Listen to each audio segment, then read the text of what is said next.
आज बात करते हैं एक ऐसे रहस्यवादी कवि की जिनकी बातें, जिनकी सोच किसी क्रांति से कम नहीं थी। सोचिए, 15वीं सदी का एक जुलाहा जिसने अपने शब्दों से सदियों पुरानी परंपराओं की नींव हिला दी थी। जरा सोचिए इस सवाल के बारे में। अगर कोई ये कहे कि ईश्वर न मंदिर में है, न मस्जिद में, बल्कि वो हर इंसान के अंदर बसता है।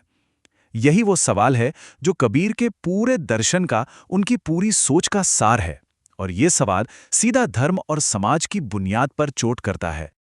तो ये सिर्फ एक सवाल नहीं था, ये एक ऐसा आइडिया था जो पूरे सोशल स्ट्रक्चर को, पूरे सामाजिक ताने बाने को उधेड़ कर रख सकता था। चलिए इसी को जरा और करीब से समझते हैं। हम बात कर रहे हैं 15वीं सदी के भारत की।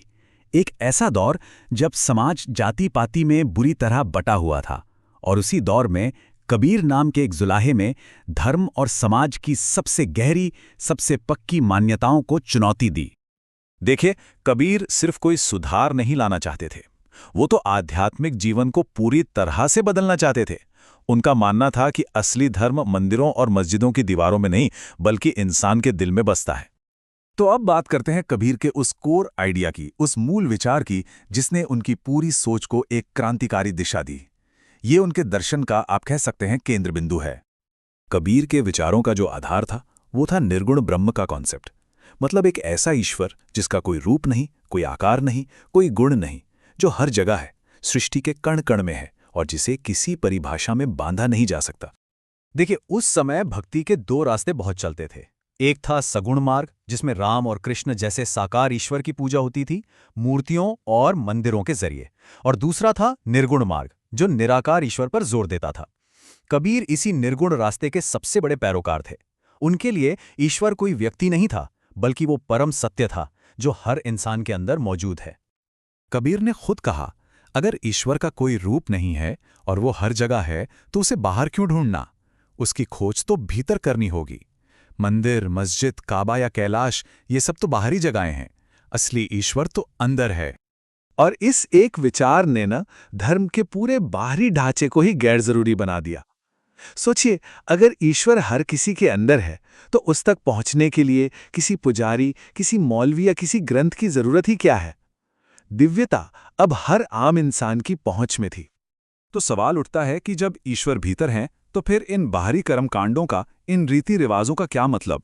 और यहीं से कबीर ने धार्मिक संस्थानों पर अपना तीखा प्रहार शुरू किया। कबीर के लिए सच्चा ज्ञान किताबों में नहीं था। वो मानते थे कि वेद और कुरान जैसे ग्रंथ पढ़कर कोई ज्ञानी नहीं बनता। असली ज्ञान तो सीधे पर्सनल एक्सपीरियंस से मिलता है, उस दिव्य के सीधे अनुभव से। उन्होंने हर खोखले कर्मकांड पर सवाल उठाया, पत्थर की मूर्तियों की पूजा का मजाक उड़ाया, कहा कि अगर दिल ही मैला है तो तीर्थ जाने का क्या फायदा। यहां तक कि मुल्ला की जोर की आजान पर भी तंज कसा, पूछा कि क्या खुदा बहरा है? मतलब हर तरह के पाखंड का उन्होंने पर्दाफाश कर दिया। और दिलचस्प बात यह है कि कबीर के जो तर्क थे वो किसी मुश्किल धर्मशास्त्र पर नहीं, बल्कि कॉमन सेंस पर, आम समझ और इंसानियत पर आधारित थे। उनका तरीका आज भी कितना मॉडर्न लगता है। चलिए अब कबीर के दर्शन के सबसे स्थायी और सबसे क्रांतिकारी नतीजे पर चलते हैं, जाति व्यवस्था पर उनका सीधा हमला। कबीर ने इंसानी बराबरी के लिए दो बहुत ही जबरदस्त तर्क दिए। पहला, आध्यात्मिक। उनका कहना था, अगर हम सब एक ही ईश्वर की संतान हैं, सब एक ही मिट्टी के बर्तन हैं, तो फिर कोई ऊंचा या नीचा कैसे हो गया? और दूसरा तर्क एकदम बायोलॉजिकल, कि हम सब में एक ही खून बहता है, एक ही तरह से सांस लेते हैं, तो फिर जन्म से कोई पवित्र या अपवित्र कैसे हो सकता है? उन्होंने सीधे ब्राह्मणों को चुनौती देते हुए ये तीखा सवाल पूछा।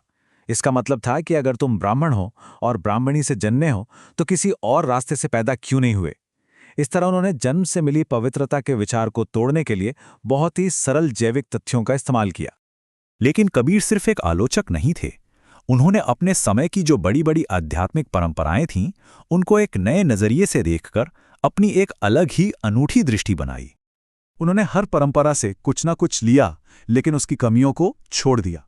जैसे वैष्णव भक्ति से उन्होंने प्रेम और गुरु का महत्व लिया, पर मूर्ति पूजा और अवतार के सिद्धांत को नकार दिया। सूफीवाद से ईश्वर के हर जगह होने का विचार लिया, पर कुरान और मुल्लाओं के अधिकार को नहीं माना। और नाथ योगियों से जाति विरोधी सोच को अपनाया, पर दुनिया से दूर रहने वाले विचार को खारिज कर दिया।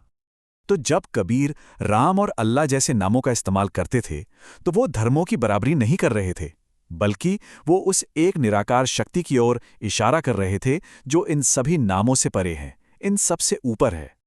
और आखिर में कबीर का पूरा आध्यात्मिक घोषणापत्र इसी एक सरल लेकिन बहुत शक्तिशाली विचार में सिमट जाता है कि सच्ची खोज, सच्ची यात्रा बाहर नहीं बल्कि अपने भीतर की है। तो सवाल ये उठता है कि एक ऐसी दुनिया में जो आज भी धर्म और समाज की दीवारों में बटी हुई है, क्या कबीर की ये 600 साल पुरानी क्रांति पहले से कहीं ज्यादा जरूरी नहीं हो गई है? ये एक ऐसा सवाल है जो उनकी विरासत को आज भी जिंदा रखता है और हमें सोचने पर मजबूर करता है।